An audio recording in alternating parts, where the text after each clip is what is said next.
नमस्कार दोस्तों। आज हम आपके लिए रविवार के दिन सुनने और पढ़ने वाली सूर्य देव की कथा लेकर आए हैं। प्राचीन काल में किसी नगर में एक बुढ़िया रहती थी। वो रविवार के दिन सुबह उठकर स्नान आदि कर घर का आंगन गाय के गोबर से लीपा करती थी। फिर सूर्य भगवान की पूजा करती, खाना पकाती और सबसे पहले सूर्य देव को भोग चढ़ाती और फिर स्वयं भोजन करती थी। भगवान भास्कर की कृपा से उसे किसी प्रकार की चिंता या फिर कष्ट नहीं था। धीरे धीरे उसका घर धन धान्य से भरता गया। उस बुढ़िया को देखकर उसकी पड़ोसन जलने लगी। बुढ़िया के पास कोई गाय नहीं थी, इसीलिए रविवार को घर लीपने के लिए वह पड़ोसन की गाय का गोबर लाती थी। पड़ोसन ने ईर्ष्या में आकर अपनी गाय को अपने घर में बांध लिया। अब बुढ़िया को रविवार को गोबर नहीं मिला।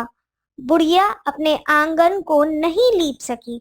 क्योंकि उसने आंगन नहीं लीपा था, तो उसने ना तो भोजन बनाया और ना ही सूर्य भगवान को भोग लगाया और खुद भी कुछ नहीं खाया। सूर्यास्त होने पर बुढ़िया भूखी प्यासी ही सो गई।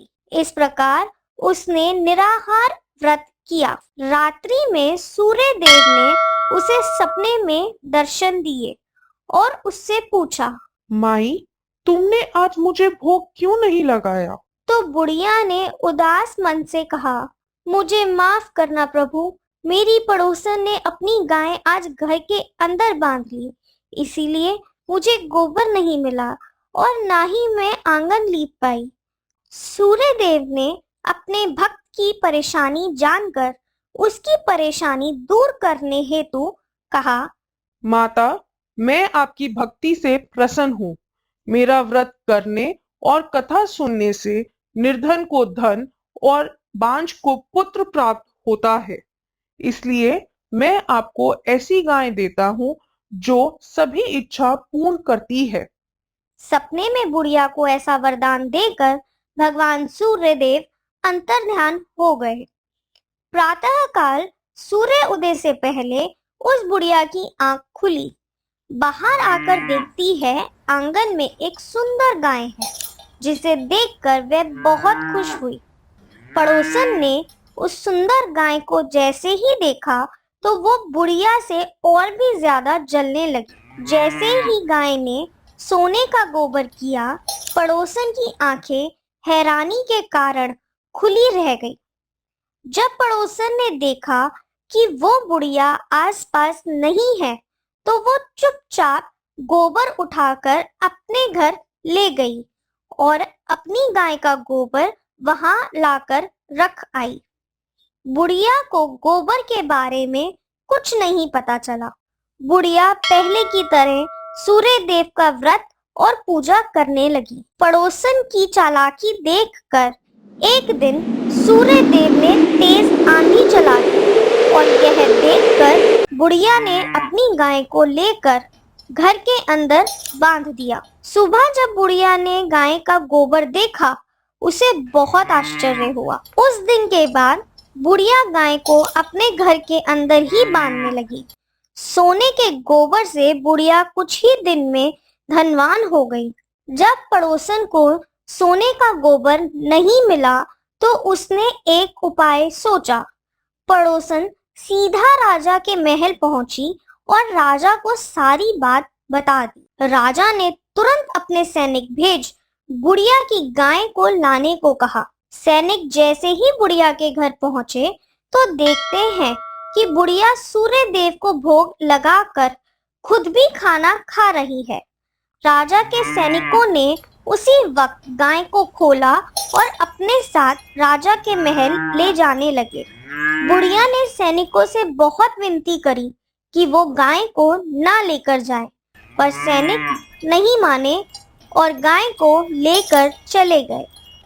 गाय के चले जाने से बुढ़िया को बहुत दुख हुआ।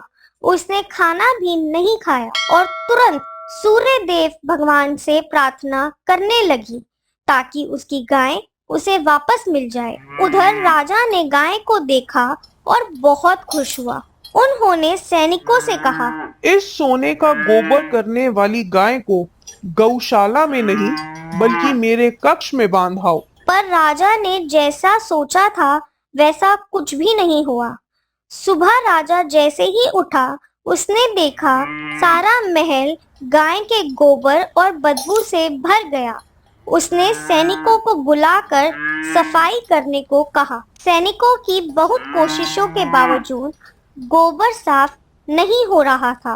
वो जितना साफ करते वो उतना बढ़ता जाता।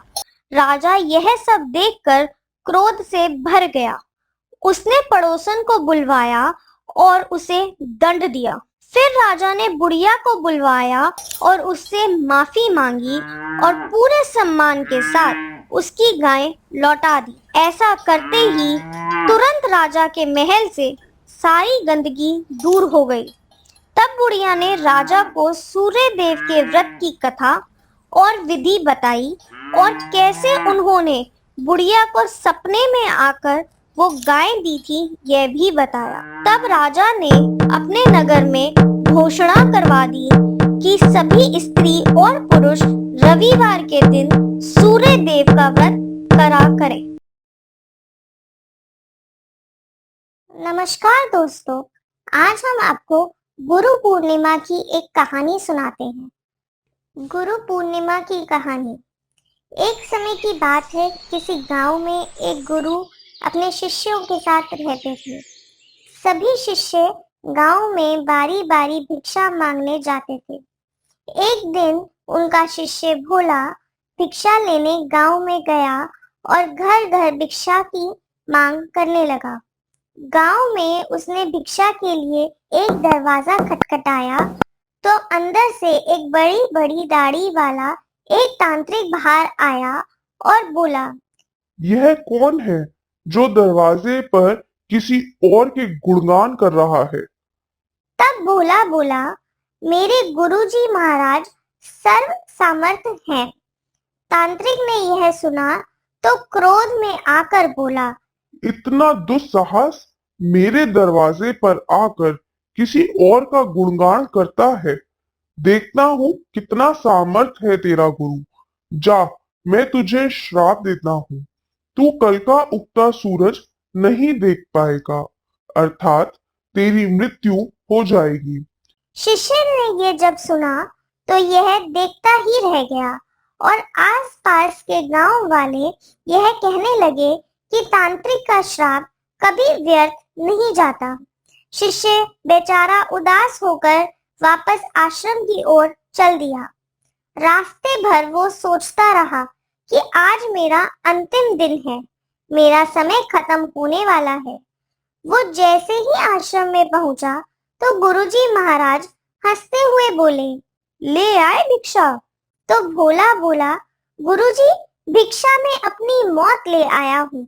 और उसने सारी घटना अपने गुरुजी को सुना दी और एक कोने में चुपचाप उदास बैठ गया। गुरुजी बोले, चलो भोला भोजन कर ले। भोला बोला, गुरुदेव यहाँ मेरे प्राण सूख रहे हैं और आप भोजन करने की बात कर रहे हैं। तब गुरुदेव बोले, अरे भोला, अभी से क्यों चिंता करते हो, अभी तो पूरी रात बाकी है। चलो ठीक है, जैसे तुम्हारी इच्छा। ऐसा कहकर गुरुदेव भोजन करने चले गए। फिर जब सोने का समय हुआ, गुरुदेव भोला को बुलाकर बोले, भोला हमारे चरण दबा दो। भोला बेचारा मायूस होकर बोला, जी गुरुदेव, जो भी क्षण मेरे जीवन में शेष बचे हैं मैं उन्हें आपकी सेवा कर बिताना चाहता हूँ। फिर वो गुरुदेव के चरण दबाने बैठ जाता है। गुरुदेव बोले, भोला चाहे जो भी हो चरण छोड़कर मत जाना। भोला बोला, गुरुदेव कहीं नहीं जाऊंगा। गुरुदेव ने अपने शब्दों को 3 बार दोहराया, भोला चरण छोड़कर कहीं भी मत जाना। ऐसा कहकर गुरुदेव सो गए। भोला पूरी श्रद्धा से चरण दबाने लगा। जैसे ही रात्रि का पहला पहर बीता, तांत्रिक ने अपना श्राप पूरा करने के लिए एक देवी को हाथ में सोने, चांदी, हीरे, मोती से भरा एक पात्र लेकर भेजा।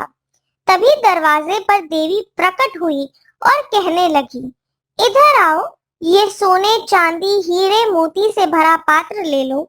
भोला बोला, मुझे लेने में कोई परेशानी नहीं है, किंतु क्षमा करें, मैं वहां आकर नहीं ले सकता। अगर आपको देना है तो आप यहाँ आकर दे दीजिए। यह सुन देवी कहने लगी, नहीं नहीं, तुम्हें यह पात्र यहाँ आकर लेना होगा। देखो कितना सोना चांदी है। भोला बोला, नहीं, आकर देना है तो यहाँ आ जाइए।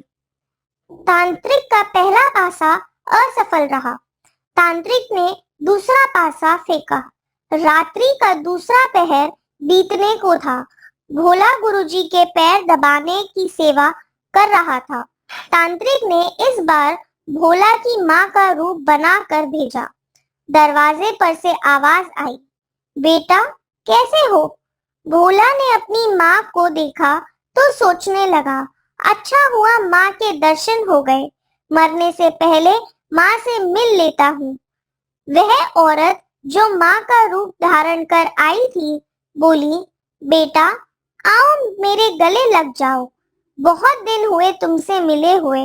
भोला बोला, क्षमा करना माँ, मैं वहां नहीं आ सकता क्योंकि अभी गुरु की चरणों की सेवा कर रहा हूँ। मुझे भी आपके गले लगना है, इसीलिए आप यहीं आ जाइए। फिर वह औरत वहां से चली गई। इसी प्रकार रात्रि का तीसरा पहर बीतने को था। इस बार तांत्रिक ने यमदूत वाला राक्षस का रूप धारण कर भेजा। वह द्वार पर आकर बोला, चल तुझे लेने आया हूँ, तेरी मृत्यु आई है। भोला चिल्लाते हुए बोला, काल हो या महाकाल, मैं नहीं आने वाला। अगर मेरी मृत्यु आई है तो मुझे यहीं आकर ले जाओ, लेकिन मैं गुरु के चरण नहीं छोड़ूंगा। बस फिर क्या था, वो राक्षस भी वहां से चला गया। सुबह हुई, सूर्य उदय हुआ। गुरुजी नींद से उठे और बोले, भोला सुबह हो गई। भोला बोला, गुरुदेव सुबह तो हो गई। गुरुदेव बोले, अरे तुम्हारी तो मृत्यु होने वाली थी, तुमने ही तो कहा था तांत्रिक का श्राप कभी व्यर्थ नहीं जाता, लेकिन तुम तो जीवित हो। भोला सोचते हुए बोला, जी गुरुदेव, लग तो यही रहा है कि मैं जीवित हूँ। फिर उसे सारी रात्रि वाली घटना समझ में आने लगी कि गुरुदेव ने क्यों कहा था कि जो भी हो चरण छोड़कर मत जाना। फिर भोला गुरुदेव के चरण पकड़कर रोने लगा और कहने लगा, जिसके सर पर गुरु का हाथ हो उसका काल भी कुछ नहीं कर सकता। जो शिष्य गुरु की आज्ञा पर चलता है उसे तो मौत भी आने से पहले एक बार नहीं अनेक बार सोचती है।